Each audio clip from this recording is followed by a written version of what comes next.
Justice delayed is justice denied. Justice delayed is justice denied. Justice delayed is justice denied. Justice delayed is justice denied. Justice delayed is justice denied. Justice for Arjikar. Justice for Arjikar. Justice for Arjikar. Justice for Arjikar. Justice for Arjikar. Justice for Arjikar. Justice delayed is justice denied. Justice delayed is justice denied. Justice delayed is justice denied. Justice delayed is justice denied. Justice for Arjikar. Justice for Arjikar. Justice for Arjikar. Justice for Arjikar.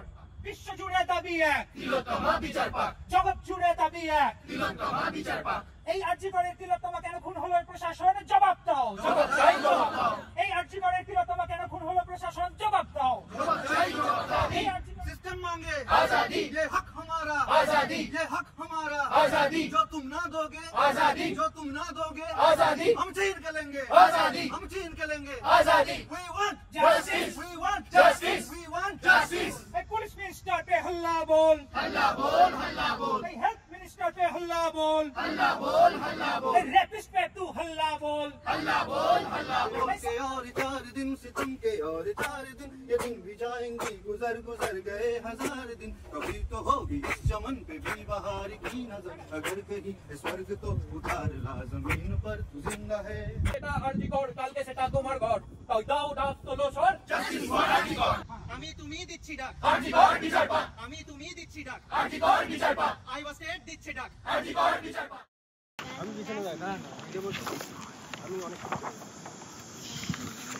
Okay, thank you সবাই আসবার জন্য। আমাদের এটা খুবই হঠাৎ করে করা একটা প্ল্যান, এইখানে দাঁড়িয়ে বসো। তো থ্যাংক ইউ সবাই এতজন মিলে এসছে। চেষ্টা করেছি আমরা যতটুকু আমাদের মধ্যে থেকে সম্ভব লোকের মধ্যে রিচ আউট করার। তো মেন লক্ষ্য হয়তো আমাদের মানে নিজের ভেতর থেকে প্রশ্ন আসতে পারে যে এখানে করে আদৌ কি লাভ আছে কোনো, কারণ এখানে তো শোনার মতো খুব একটা লোক নেই। তো উদ্দেশ্য সেটা নয় যে সবাই শুনতে পাক বা না পাক, শোনবার মতো যারা অলরেডি গলার স্বর ছেড়েছে, so this is in solidarity with them. মানে আমাদের মতো বহু আমার বন্ধু বান্ধবী, আমাদের যারা সিনিয়র জুনিয়র, আপনাদের মতো প্রচুর বয়স্ক লোকজন, আবাল বৃদ্ধ বনিতা, যদি সবাই পথে নামতে পারে তাহলে আমাদেরও উচিত যে তাদের প্রতি এই সাপোর্টটুকু জানানো যে তারা যাতে অ্যাটলিস্ট নিজেদেরকে বিচ্ছিন্ন না মনে করে। কারণ আলটিমেটলি যত গলা উঠবে তত তাদের ওপর চাপ আসবে, তত তাদেরকে দমন করার চেষ্টা করা হবে। বাট মেক শিওর যে আপনার প্রত্যেক দিনের কর্মসূচি যেন সেই করাপশনগুলোকে এড়িয়ে চলতে পারে আর কি। শুধু সেইটুকুই বলা। আর বাকি আপনাদের সবার নিজস্ব শহর আছে এবং আমরা কিছু আর কি স্লোগান তুলবো যেগুলো অলরেডি সবাই তুলছে, সবাই দাবি জানাচ্ছে। এখানে খুব ইউনানিমাসলি মানে একটা শহর উঠেছে এবং যেটা অ্যাকচুয়ালি যত সাস্টেন করবে তত একটা পার্টিকুলার সিস্টেমের জন্য হেলদি। ওটা যত দিন না বিচার পাচ্ছে বা বিচার পেলেও তাদের দৈনন্দিন কর্মসূচির মধ্যে যতদিন না করাপশন বাদ যাচ্ছে ততদিন এই জিনিস চলতে থাকবে। মানে এই আদি অনন্তকাল ধরে এই জিনিস চলছে। বাট যতদিন না আমরা আলটিমেটলি সংঘবদ্ধ হয়ে প্রত্যেকটা স্টেপে বাধা দেব তাদেরকে, তা এরকম একজনের বদলে বিভিন্ন দুর্নীতিচারী একজন গজিয়ে উঠতেই থাকবে। তো তার উদ্দেশ্যেই আমাদের এখানে মেন জমায়েত করা। অ্যান্ড আর কি আমরা এবার শুধু মানে যে চলে গেছে তাকে তো আমরা আর কোনোভাবে ফেরাতে পারবো না। সে মানে আরো লজ্জার ব্যাপার যে আমরা হয়তো সময় আমরা যদি সবকিছু সঠিকভাবে বলতে শুরু করি তাহলে হয়তো এরকম নিরঙ্কুশ প্রাণ হয়তো বলি যাবে না। বাট যাতে আর না যায়, যাতে একটা ভুল থেকে আমাদের অ্যাটলিস্ট শিক্ষা হয় বা আমরা নিজেদেরকে সেরকম ভাবে গড়ে তুলতে পারি, সেই প্রচেষ্টাটা যেন জারি থাকে। তো এটা আপনাদের সবার কাছে কাম্য। আর that's it, I think you are. হ্যাঁ, তো আমরা যে জন্য এখানে এসেছি সবাই, যেমন কুণাল যেটা বললো সেটা সবাই এখানে এসেছি এই জন্যেই যে আমরা দাবি তুলতে, কার কাছে দাবি তুলতে, আমরা সরকারের কাছে দাবি তুলতে যাতে স্বচ্ছভাবে ট্রান্সপারেন্ট একটা জাস্টিস দেওয়া হয় যে ভিকটিম হয়েছে তার ফ্যামিলিকে, এবং তার যেন সেই যেন ন্যায় বিচার পায়, আমাদের সেই দাবি। এবং যে জন্যে আমাদের কাঠগড়ায় তুলতে হবে সেটা হচ্ছে সরকারের যে গাফিলতি হয়েছে, সরকারের যে justice delayed and justice denied একটা কথা আছে, আমরা সবাই জানি। এবং সেই জিনিসটাই চলছে। আজকে 30 দিনে আমরা পা দিয়েছি, 30 দিনে পুলিশ থেকে সিবিআইয়ের হাতে কেস গেছে, কিন্তু এখনো আমরা দোষীদের এখনো চিনি না, জানি না, তারা এখনো বলেনি। কিছু সাসপেক্টকে ধরা হয়েছে কিন্তু এখনো পুলিশ পরিষ্কারভাবে বলেনি, আমাদের কাছে চার্জশিট ফাইল করা হয়নি যে কে দোষী, কে ঘটনা করেছে। এবং আমাদের প্রধান এবং প্রথম লক্ষ্য যেটা হচ্ছে সেটা হচ্ছে জাস্টিস পায় এবং এই যে করাপশন, এই যে একটা ঘটনা ঘটে গেছে তার চারিপাশে যে করাপশনটা তৈরি হয়েছে, সেই করাপশনের জন্যই যে প্রাণটা বলি গেছে সেটা অনেকটাই পরিষ্কার। তার বন্ধু বান্ধব, তাদের যারা আজকে জুনিয়র ডক্টরস আছে আমাদের বন্ধুরা, তারা সবাই সেই স্বর তুলেছে, তারা পথে নেমেছে, তারা প্রত্যেক দিন রাত্রি যাপন করছে রাজপথে। আমরা শুধু তাদের সাথে তাল মিলিয়ে অনেক দূর প্রবাসে এই শুধু তাদের স্বরটাকে আরও জোরালো করতে পারি, তাছাড়া আমরা আর কিছুই হয়তো করতে পারি না। সেই জন্যই আজকে আমাদের এই জমায়েত। সবাইকে ধন্যবাদ এখানে আসার জন্য এবং we want justice.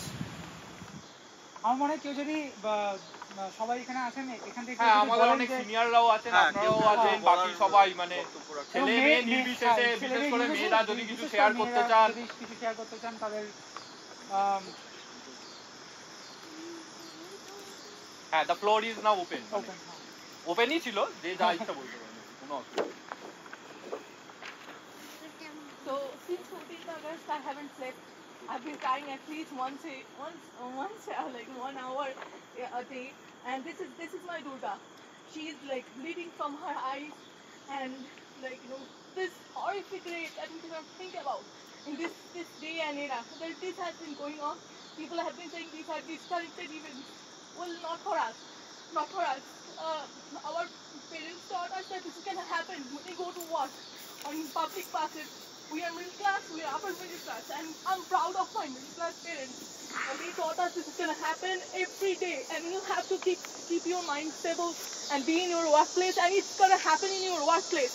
Some sexual assault, some fondling, some groping is gonna happen, and it's your responsibility to keep your head cool and do your job. And we do our job well. We just want a secure environment to do our job. We just want to do our job, and this is gonna happen. This is gonna happen. I'm not gonna celebrate Durga Puja if this is gonna happen. We want justice. এর হাত ধরে যদি justice না আসে তাহলে আর আমাদের কোনোদিন justice আসবে না, কোনোদিন আসবে না। এই ধরনের ঘটনা প্রত্যেক দিন ঘটে, আমাদের গ্রামে গঞ্জে ঘটে। সন্দেশখালীর মহিলাদের হ্যান্ড পিক করে নিয়ে গিয়ে গ্যাং রেপ করা হচ্ছে। পুলিশ প্রশাসন চেয়ে দেখছে, এবং যতক্ষণ না তারা হাতে কাস্তে তুলে নিল ততক্ষণ কারোর কিছু হলো না। যদি এটার হাত ধরে বিচার না আসে তাহলে আমাদের ওই একটাই উপায় থাকবে, আমার মা বোনেরা ওখানে থাকে, আমার মা বাবা ওখানে থাকে, আমার ভাই বোনেরা ওখানে থাকে, আমার ভাইয়ের ওয়াইফ ওখানে থাকে। ওটাকে যদি আমরা সুস্থ না করি, ওটা আমাদের জাস্ট ট্রিপ নয়, ওটা আমাদের বাড়ি। আমরা যদি এখানকার স্থায়ী বাসিন্দাও হয়ে থাকি, you should never forget who made us that country. ওই রাজ্য, ওই দেশ আমাদের শিখেছে। 23 বছর তোমরা যে বয়সে এসেছো কেন এখানে আমি জানি না, ওই কান্ট্রি, ওই রেসপন্সিবল, আমাদের যা ভ্যালুজ, আমাদের যে মিডল ক্লাস পেরেন্টস, তোমরা এখানে সবাই মিডল ক্লাস পেরেন্টস, তাই জড়ো হয়েছো। তো তাদের যে ভ্যালুজ, সততা, আজকে সততা দেখাতে গিয়েই হয়তো মেয়েটির মৃত্যু, আজকে সততা দেখাতে গিয়ে মুখ খুলতে গিয়ে হয়তো মেয়েটির মৃত্যু, সেইটা আর মেনে নেওয়া যাবে না। ওটা আমাদের মিডল ক্লাস পেরেন্টসের দেওয়া ভ্যালুজ, ওর ওপরে কারোর অধিকার নেই, ওটা আমাদের দেখাতেই হবে। আমৃত্যু, অপ্রিয় হওয়ার ভয় আমরা পাই না, অপ্রিয় হবার ভয় পেও না, কারণ এই সমাজটা এইরকমই শিখিয়েছে যে এইটা চলে যাবে, বাকিটা সামলানোর দায়িত্ব আমাদের, সেটা আর চলবে না। এখানে থাকা প্রত্যেকটা বাঙালি, এই যে এত স্টুডেন্ট জড়ো হয়, we are so proud of you as educators, as teachers, as professors. We should be, every Bengali should stand here. Every Bengali should stand here. People who couldn't make it, probably they had some issues, but every Bengali should stand here. We had so many frustration gathering up for so many years. আমাদের এইটা তলানিতে এসে থেকেছে এই ঘটনাটাকে হাত ধরে। তোমাদের যারা পাবলিক বাসে ট্রাভেল করেছো, যারা পাবলিক ট্রান্সপোর্ট ইউজ করেছো, যাদের বাবা মারা বিখ্যাত ক্রিকেটার বা বিখ্যাত রাজনীতিবিদ নন, যারা বাউন্সার নিয়ে সঙ্গে ঘুরে বেড়ান না, তারা এই ধরনের সিচুয়েশন বাসে গ্রুপিং, বাসে ফেস করনি। আমার বাবা মা কিন্তু শিখিয়েছিল ওটা হলে কি করতে হবে। কিছু সুস্থ চিন্তার মানুষ থাকবেন, তাদের নজর কাটতে হবে, যে করছে তার হাত মুচকে দিতে হবে, দরকার হলে তাকে বাস থেকে বের করাতে হবে। সুস্থ চিন্তার মানুষ সব সময় তোমার পাশে দাঁড়াবে। সেটা আমার শহর। আমরা ছোটবেলায়, আমরা বাঙালি বলে একটা বই পড়তাম না, সেখানে দেখানো হতো কত ছোট বয়সে ছেলেমেয়েরা এসে স্বাধীনতা সংগ্রামের পথে দাঁড়িয়েছিল, কত ছোট বয়সে। আমি বড় হওয়াকালীন তার সাথে আর মিল পেতাম না, তোমাদের জেনারেশনটা, আমার অসাধারণ ভরসা আছে তোমাদের উপরে, আমার অসাধারণ ভরসা আছে। আমি একদিনও যাইনি যেদিন আমি কাঁদিনি, এটা আমাদের সবার গল্প, এটা আমাদের সবার গল্প। এর হাত ধরে যদি জাস্টিস না আসে আর কারুর হাত ধরে আসবে না, আর কারুর হাত ধরে আসবে না। এই জিনিস চলে চলেছে গ্রামে গঞ্জে বিভিন্ন জায়গায় চলে চলেছে এবং প্রত্যেক দিন হচ্ছে। যারা বলছেন তাদের মেয়েরা কোনোদিন ওই আওতার বাইরে, সিকিউরিটির আওতার বাইরে রাস্তা দিয়ে হেঁটে যায়নি। তাদের মেয়েরা, লোকে কি জানেন যারা এটা বলছেন যে আমাদের 30% আমাদের পপুলেশন তারা নার্স আয়া এই হসপিটালগুলো রান করে, ডাক্তাররা আসেন, ডাক্তাররা দেখে, ডাক্তাররা ওষুধ দেন, কিন্তু সেবা পরিষেবা যারা প্রোভাইড করে, মেট্রন, অসংখ্য নার্সেস তাদের নিজেদের ফ্যামিলি, নিজেদের হয়তো গ্রামে গঞ্জে ফেলে এসে ওইখানে থাকেন, অসুস্থদের চিকিৎসা করেন। আমাদের আর এই যে সিরিয়াল দেখো, বাংলা সিরিয়াল দেখে, তাদের শুটিং কত অব্দি চলে, রাত্রি 2টো, God forsaken hour, God forsaken places. They don't have a restroom, they don't have a place to stay. Just like this person didn't have after 48 hours. We are hearing of 48 hours of shift, 98 hours of shift. After that, she didn't have a place to rest her head. She didn't have a place to use restroom. আমাদের বলা হচ্ছে আমরা মেয়েরা বেছে নিই যে এই জায়গার এই রেস্টরুমটা ভালো, এই জায়গার এই বেডরুম ভালো। আমাদের জিজ্ঞেস করা হচ্ছে আমরা কেন ওখানে গেছিলাম, কেন ওখানে গেছিলাম। আপনারা রেস্টরুমের ব্যবস্থা করুন, আপনারা এদের যা পাওনা সেটা দিন, সেই পাওনা দেওয়ার বদলে এদের থেকে সমস্ত পরিষেবা। আমার বাড়ি থেকে 15 মিনিট দূরে এই মেয়েটি থাকে, 15 মিনিট দূরে। এখানে সোদপুরে আমরা 15 মিনিট অটো নিয়ে যেতাম। আমি ভাবতেও পারছি না এইটা আমাদের কলকাতার সোল। এই যে আমরা বাঙালি বইটা করতাম, সেই বাঙালিদের আমি দেখতে পাচ্ছি রাস্তায় আস্তে আস্তে তারা জীবিত হয়ে উঠছে, আস্তে আস্তে তারা জীবিত হয়ে উঠছে। এই যত প্রতিবাদ হচ্ছে, জনগণ নেমে গেছে, মানে সাধারণ মানুষ যারা সাধারণ সুস্থ ব্যবস্থা চাইছে, সমান অধিকার চাইছে, যে আমাদের জবটা করতে দাও, আর কিছু চাই না তোমাদের কাছ থেকে, শুধু জবটা করতে দাও, আর কিছু চাই না। এই মানে বিভিন্ন জায়গায় আমরা নিজেদের স্ট্যান্ডার্ড নামাতে ক্লান্ত, আমরা লোকের কাছে ভালো হতে ক্লান্ত। আমাদের লোকের কাছে ভালো হওয়ার নেই, আমার আর কার লোকের কাছে ভালো হবো? কিছু বোকা লোকের কাছে যাদের পেটে শিক্ষা নেই, যারা ওই মেয়েটির একটা নিম্ন মধ্যবিত্ত বাবা মা সেলাই করে, জামা সেলাই করে যাদের বড় করেছে, সেই কষ্ট করা মেয়ে এবং তার কি পরিশ্রম, সে গিয়ে এবং সোদপুরের প্রত্যেকটি চিকিৎসক, যারা প্রত্যেকটি মানুষ যারা ওই মেয়েটিকে ওখানে গিয়ে ফেস করে, তারা বলেছে দেবীর রূপ, এত আলো তার, এত ওরা, যে কোনো অন্য ডাক্তার না থাকলেও সে এসে চিকিৎসার হাত বাড়িয়ে দিত। রাত্রির 1টা, রাত্রির 2টো, রাত্রির 3টে। কেন আমি রেস্টরুম বা খেতে রাত্রির 4টের সময় খেতে আমি একটা মাথা গোজার জায়গা খুঁজবো, বা যেখানে খুঁজবো যে আমাকে কেউ বিরক্ত করবে না, সেরকম জায়গা খুঁজবো? এটা আমাদের দায়িত্ব। আমরা নিজেদের নামাবো, নিজেদের স্ট্যান্ডার্ড নামাবো, তোমাদের জন্য ভালো হবো, আবার এইটাও করবো, এটাও করা আমাদের দায়িত্ব। আমাদের মিডল ক্লাস এবং লোয়ার মিডল ক্লাস পেরেন্টসের দায়িত্ব। আমি আমার জন্য এসেছি, তোমরা যারা এটা অ্যারেঞ্জ করেছো তাদের তো অসংখ্য ধন্যবাদ। আমি ঘুমোতে পারিনি, আমার একটা ছেলে আছে, ছেলেদের মায়ের আরো বেশি রেসপন্সিবিলিটি। এরা বাইরে বড় হচ্ছে, আমি এদের দেখাতে চাই পরের বার গিয়ে যে এদের মামারা, এদের কাকারা, তাদের ওয়াইফরা তারা ঠিক আছে। কম্প্রোমাইজ তো আমরা করছি, স্যাক্রিফাইস তো আমরা করছি, সমাজের মোল্ডে নিজেদের ঢালতে আমরা ক্লান্ত। বিয়ের আগে, বিয়ের পরে বিভিন্ন নিয়ম মানতে আমরা ক্লান্ত। আমাদের কর্মক্ষেত্র, আমরা মেয়েরা কাজ খুব ভালোবাসি, ওইটা আমাদের রিসেস, ওইখানে আমাকে কেউ আক্রমণ করে না। সেই জায়গায় আপনারা এটা করছেন, চোখ দিয়ে ব্লিডিং, আর কি দিয়ে ব্লিডিং তো আমি বলতে যাবো না, চোখ দিয়ে ব্লিডিং, শেম। হাতের আঙুল ভাঙা, তার মানে মা দুর্গা 10টা হাত, তার মানে একটা হাতের সব আঙুল যদি বাঁধা থাকে, তার মানে বুঝতে পেরেছো মাত্র 9টা হাত আছে। 9 হাতের দুর্গা কখনো দেখেছি আমরা? তার মানে ওই আরেকটা হাত যেটা বিকল হয়েছে, সেই অস্ত্রগুলো আমাদের হতে হবে, সেই হাতটা আমাদের হতে হবে। তোমরা হয়েছো, তোমাদের মধ্যে সবার মধ্যে এই আগুন জ্বলছে বলে এখানে এসে দাঁড়িয়েছো, এবং I am so proud of you as an educator. আমার মনে হয় মানে এই ঘটনার পরবর্তীকালে হয়তো বাংলার আপামর জনতার অনেক কনসায়েন্স জেগে উঠেছে, যেটা হ্যাঁ আমাদের হয়তো অনেক আগেই গজিয়ে ওঠা উচিত ছিল। অনেক দিন অনেক কারণে অনেকভাবে এগুলো চেপে থাকে, এগুলো হয় না। কিন্তু তারপরে যে ব্যবস্থাগুলো নেওয়া হয়েছে সেগুলো হচ্ছে, যেমন হচ্ছে এমন এক বিল পাস করা যেখানে এটা এনশিওর করা যে মহিলা ডাক্তার বা যারা হচ্ছে নাইট শিফট করে তাদের যাতে রাতে না বেরোতে হয়। মানে এটা যারা স্বাস্থ্যমন্ত্রকের তরফ থেকে এটা করছে, আমি জানি না তাদের কাছে এনাফ ইনফরমেশন কি আছে।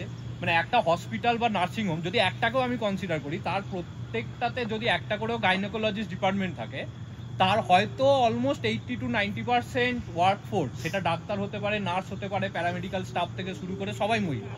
তো তার মানে রাত্রিবেলা যদি কারুর লেবার পেন ওঠে বা যদি কারুর গাইনোকোলজিস্ট বা অন্য যে কোনো সমস্যার জন্য তাদেরকে ওই গাইনোকোলজিস্ট বা গাইনোলজি ডিপার্টমেন্টে কাইন্ড অফ যেতে হয়, তো তার মানে সার্ভিস পাবে না। মানে এইটা যদি নিয়ম হয়, তার কনক্লুশন এটা হতে বাধ্য আর কি। কারণ যদি 90% লোক ওখানে লেবার ফোর্স না থাকে, ইন্ডিয়ার মতো একটা পপুলেটেড জায়গায় বা জনবহুল জায়গায় সেটার আর কোনো কাইন্ড অফ ইনফ্লুয়েন্স দেখা যাবে। তো আমার মতে এবার ব্যাপারটা হচ্ছে, এটা হয়তো মানুষ একটা প্রতিনিয়ত একটা কাইন্ড অফ রুটিনের মতো এই আন্দোলন হয়তো বেশি দিন চালিয়ে যেতে পারবেও না, এবং সেটা কোয়াইট বাস্তব আর কি। মানে সেটা হয়তো খুব বাস্তব আর কি। মানে যদি কেউ মানে নিজেকে ঢাকতে না চায় এবং বাস্তবের সামনে দাঁড়াতে চায়, এটা একদিন না একদিন এটা থিতিয়ে পড়বে। থিতিয়ে পড়তে আপনি দিতে পারেন না, সেটা একমাত্র একটা ওয়ে হচ্ছে, সেটা হচ্ছে আপনি কিভাবে নিজেকে গড়ে তুলবেন।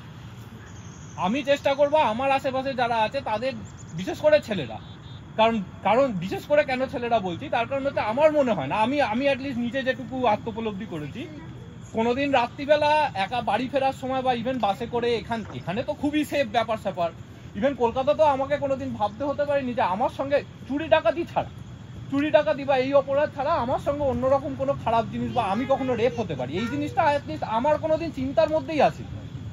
মানে that's how we are being trend, যে তোমার হচ্ছে এই ব্যাপারে কোনো ভয় পাওয়ার দরকার নেই, কারণ তুমি এই ব্যাপারে সেফ।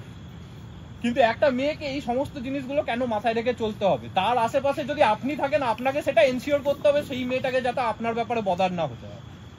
আপনি আইন করতে পারি, সবকিছু করতে পারি, কিন্তু আলটিমেটলি তারা আমাদের সঙ্গে একটা জায়গায় কাজ করতে আসবে। তো মানে আমার মনে হয় যে আন্দোলন হয়তো আপনি রাস্তায় বেরিয়ে পুরোপুরি চালিয়ে নাও যেতে পারে, একমাত্র চালিয়ে যেতে পারেন আপনার যদি সত্তা পরিষ্কার হয় এবং আপনার চিন্তাধারা পরিষ্কার হয়, যে আপনার আশেপাশে যারা মেয়েরা থাকবে, যারা শুধু মেয়ে বলে না, আমি বলবো the voice of the voiceless and the voice of the oppressed should be hard even within your self. একটা অপ্রেসড প্রজাতি হয়তো তার রিপ্রেজেন্টেশন এতই কম, বা তাদের ভয়েসকে এমনভাবেই আমরা বরাবর যুগের পর যুগ ধরে দাবিয়ে রেখে গেছি যে তাদের সেই স্বরটা হয়তো সবার সামনে ফুটে ওঠে না।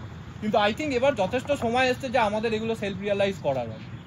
মানে আর কোনো এটার উপায় নেই। আপনি হরেক রকম আইন করতে পারেন, আইন তো আমরা 2012তেও করেছি নির্ভয়ার পর, সেখানে আমরা ডেথ পেনাল্টি অ্যানাউন্স করেছি, করেছি, তাতে তো গ্রাম, মফস্বল, শহর, ওয়ার্ক প্লেস কোথাও এই ঘটনা কমেছে। আজকে আমাদের হার্ট অফ স্টেট, মানে আমাদের রাজধানীতে এই ঘটনাটা, এরকম বিভৎস ঘটনা সামনে এসছে বলে আমাদের কাইন্ড অফ পায়ের তলার মাটি নাড়িয়ে দিয়েছে। কিন্তু যতগুলো ঘটনা আমরা জানতে পারি না, সেগুলো একটাও কোনো অংশে এর থেকে কম নয়। এবং এই ঘটনা আরো চলছে, হয়তো এই যে 1 মাস এই ঘটনাক্রম চলছে, তার মধ্যেই এরকম আরো ঘটনা সামনে আসবে। কিন্তু ব্যাপারটা হচ্ছে যতদিন আপনি আপনার আশেপাশের পরিবেশ বা আপনার নিজেকে ঠিক না করবেন, আমার মনে হয় না এর সামগ্রিক কোনো সমাধান সম্ভব আর কি। এবং হ্যাঁ, মানে শুধুমাত্র ডেথ পেনাল্টি, কিছু রেস্ট্রিকশন, কিছু কার্ভ করে দেওয়া, ডিউটি টাইম কার্ভ করে দেওয়া, এগুলো জাস্ট হয়তো পলিটিক্যাল গিমিকের জন্য কাইন্ড অফ আইওয়াস হিসেবে ভালো হতে পারে, বাট এগুলো কোনো স্থায়ী সমাধান হিসেবে বিবেচ্য করা উচিত নয়। এবং আপনারা যখন নিজেদের জনমত প্রকাশ করতে যাবেন, যার একমাত্র one and only coat unquote way হচ্ছে আপনার ভোটদান, সেই সময় আপনারা এগুলো মাথায় রাখবেন যে আপনারা কাকে বাঁচছেন। তো কাকে বাঁচছেন আলটিমেটলি হয়তো সেখানেও আমার কোনো মানে কাইন্ড অফ উত্তর নেই, যে মানে লঙ্কায় যে আসবে সেই রাবণ হবে আর কি। কিন্তু স্টিল আপনাকে বুঝতে হবে যে আপনার অ্যাকচুয়ালি বিচারধারা দিয়ে যে কে হয়তো অ্যাটলিস্ট আপনার কথা কিছুদিনের জন্য শুনবে, তারপর সময় এলে তাকেও পাল্টে দেওয়া যাবে। কি আছে ওর কথার প্রেক্ষাপটেই আরেকটা ইনফরমেশন, সেটা হচ্ছে আমরা যতজন লোকসভায় আমাদের এমপি প্রতিনিধিত্বকে পাঠাই, তাদের মধ্যে অনেকজনের মধ্যে বিভিন্ন ক্রিমিনাল কেসেস থাকে, তার মধ্যে মহিলাদের ওপরে বিভিন্ন রকমের অপরাধজনিত অনেক তাদের এগেনস্টে কেস থাকে, সেই সংখ্যাটাও প্রচুর। মানে আমরা আমাদের রিপ্রেজেন্টেশনকেও পাঠাচ্ছি যে কোনো পার্লামেন্টে তাকে রিপ্রেজেন্ট করতে, তাদের মধ্যেও তারা অনেকেই হচ্ছে তারা হয়তো কনভিক্টেড, তারা নয়, বিভিন্ন পলিটিক্যাল পাওয়ারের দ্বারা তারা ছাড়া পেয়ে আছে। কিন্তু তাছাড়া আমরা দেখেছি যে দেশের একদম রাজধানীতে আমাদের খেলোয়াড়রা যারা পালোয়ান, তারা রাস্তায় নেমে প্রোটেস্ট করেছে। আমরা দেখেছি প্রত্যেক নিয়ত বিভিন্ন জায়গায় বিভিন্ন রকমের এই ঘটনা ঘটছে। আমি সহমত কুণালের সাথে যে এই যে আমরা এই অভয়ের ঘটনাটা পেলাম তার পরের দিন থেকেই ইভেন যে বিভিন্ন রকমের কত ভয়ানক এবং খুব মানে খুবই সাংঘাতিক ভয়ানক ঘটনা, রেপ এবং মার্ডার এরকম ঘটনাও ঘটেছে, নিউজে এসছে এই তারপরেও। সুতরাং একটা সরি ছোট বাচ্চাদের মানে এজ নেই এসেনশিয়ালি, সে বাচ্চা থেকে বৃদ্ধ সবাই এর শিকার। একদমই ঠিক বলেছে। এটার স্থায়ী সমাধান যদি একমাত্র ডেথ পেনাল্টি হতো আজকে যে নির্ভয়া দিল্লির ঘটনার পরে আজকে তাহলে অনেক কমে যেত, কিন্তু যদি স্ট্যাটিস্টিক্স দেখা যায় তাহলে আজকেও প্রতি ঘন্টায় প্রত্যেক দিন প্রায় 90 জন করে গড়ে ভারতবর্ষের বুকে রেপ হচ্ছে, এবং সেটা রেকর্ডেড এবং আনরেকর্ডেড হয়তো অনেক তার থেকে অনেক বেশি। রেকর্ডেড এরকম লাস্ট বছর এবং তার আগের বছরের ডেটা গড়ে 90 জন করে এই ঘটনা ঘটছে। সুতরাং যতদিন না পর্যন্ত মানুষের মানসিকতা আমরা চেঞ্জ করতে পারছি, ইভেন এই ঘটনা ঘটার সময় এই যে আমরা রাস্তায় নেমে কলকাতার রাজপথে বিভিন্ন সংগঠন থেকে শুরু করে ডাক্তাররা যে প্রোটেস্ট করছে, সেই প্রোটেস্টের মধ্যেই যারা প্রোটেস্ট দেখাচ্ছে সেরকম মহিলাদের উপর শ্লীলতাহানি এরকম ঘটনা সামনে এসেছে, সেটাও আমরা দেখেছি। সুতরাং মানে আমাদের যে জিনিসটা এনশিওর করতে হবে সেটা হচ্ছে একজন মহিলা চিকিৎসক তার রাত্রিবেলার ডিউটি কমানো এটা সলিউশন নয়। কারণ যেটা ও বললো গাইনোকোলজি ডিপার্টমেন্ট এবং আরও সমস্ত ডিপার্টমেন্ট, আমার মনে হয় কলকাতার ম্যাক্সিমাম যে হসপিটালগুলো চলে সেখানে নার্সের সংখ্যাটা এবং পুরো জিনিসটাই নার্সদের দেখতে হয়, এবং তারা যদি সেখানে যদি কাজ না করে রাত্রিবেলা তাহলে সেখানে যারা রোগীরা তাদের কী হবে। সুতরাং এটা নয় যে রাত্রিবেলা তাদের কাজটা কমানোর একটা নিয়ম করে একটা আইন করে সেটা সলিউশন নয়। সলিউশন হচ্ছে তাদের সুরক্ষা দেওয়াটা মেইন ইম্পর্টেন্ট। এবং আর একটা জিনিস, হয়তো এটা অনেকে অরাজনৈতিক ভাবে ব্যাপারটাকে ভাবতে চান, সেটা হতে পারে, অরাজনৈতিক জিনিসটা হয়তো ভালো, কিন্তু আমার মনে হয় না দেয়ার ইজ নাথিং অ্যাপলিটিক্যাল। মানে আন্দোলনটা অরাজনৈতিক নয়, নির্দলীয় হবে। মানে এখানে কোনো দলের হস্তক্ষেপ যেন না থাকে, এবং আপনার ভাবনা চিন্তাতে যত রাজনৈতিক দল থাবা বসাতে থাকবে তত আপনার চিন্তা ভাবনা টুইস্টেড হতে থাকবে আর কি। মানে হিউম্যান মাইন্ডের থেকে তাড়াতাড়ি কাইন্ড অফ মোল্ডেড হওয়ার জিনিস হয়তো খুব কমই আছে আর কি। তো এটা অরাজনৈতিক নয়, অরাজনৈতিক চোখে না দেখাই ভালো। অরাজনৈতিক কোনোদিনই থাকবে না, সেই অরাজনৈতিক কোনোদিন থাকবে না ইন দ্য সেন্স মানে সেই রাজনীতির ঘোলা জলে অনেকে মাছ ধরতেও নামবে, সেই রাজনীতির পাঁকে অনেকে ডুববেও, কিন্তু অরাজনৈতিক না থেকে নির্দলীয় থাক, যেন মানে আপনার চিন্তাধারা কোনো যেন দলীয় বার্তা বা দলীয় ভাবধারা বা দলীয় মুখপাত্র যেন কোনো দিন হাইজ্যাক না করতে পারে। That's it. মানে পুরোটাই আপনার সুচেতনা এবং কাইন্ড অফ সুবিচারের ওপর দাঁড়িয়ে। তো মানে এটাই আমার মনে হয়, যতটা আমার পক্ষে বলা সম্ভব আমি তাই বললাম। তো এরপর আর যদি কেউ ছোট্ট কথা বলতে চাই, অন্বেষাদি দুর্গাপুজোর যে কথাটা ওটা আমার খুবই ভালো লাগলো, যে আমরা দুর্গা শক্তি একজন নারীকে আমরা পুজো করছি, কিন্তু আমরা যদি মানে সত্যি কথা নারীকে সম্মানই না দিতে পারি তাহলে ওই দুর্গাপুজো সত্যি কোনো মানে নেই। মানে আমরা ঠাকুরের সামনে গিয়ে হাত জোর করে দাঁড়াচ্ছি, কিন্তু একজন মানে নারী, আমার সামনে যে নারী আছে তাকে এইটুকু সম্মান দিতে পারছি না, ওই সত্যিকারের ওই দুর্গাপুজো করার কিন্তু কোনো মানে নেই। তো মানে আজকে আমি সবাইকে খুবই ধন্যবাদ জানাচ্ছি যে আজকে সবাই যারা এসছেন আর যারা মানে বক্তৃতা রাখলেন, কুণাল শুভদীপদাকে বিশেষ করে, যে ওরা খুবই ফোরফ্রন্টে ছিল এটার অর্গানাইজ করার।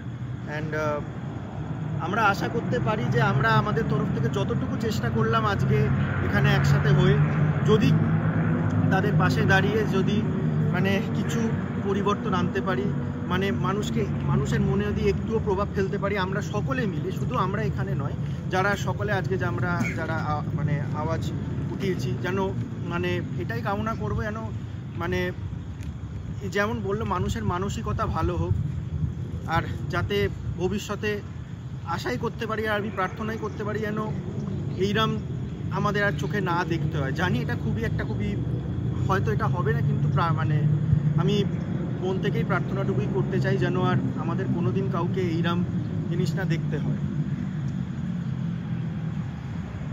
যদি আর কেউ কিছু বলতে চান? হ্যাঁ প্লিজ।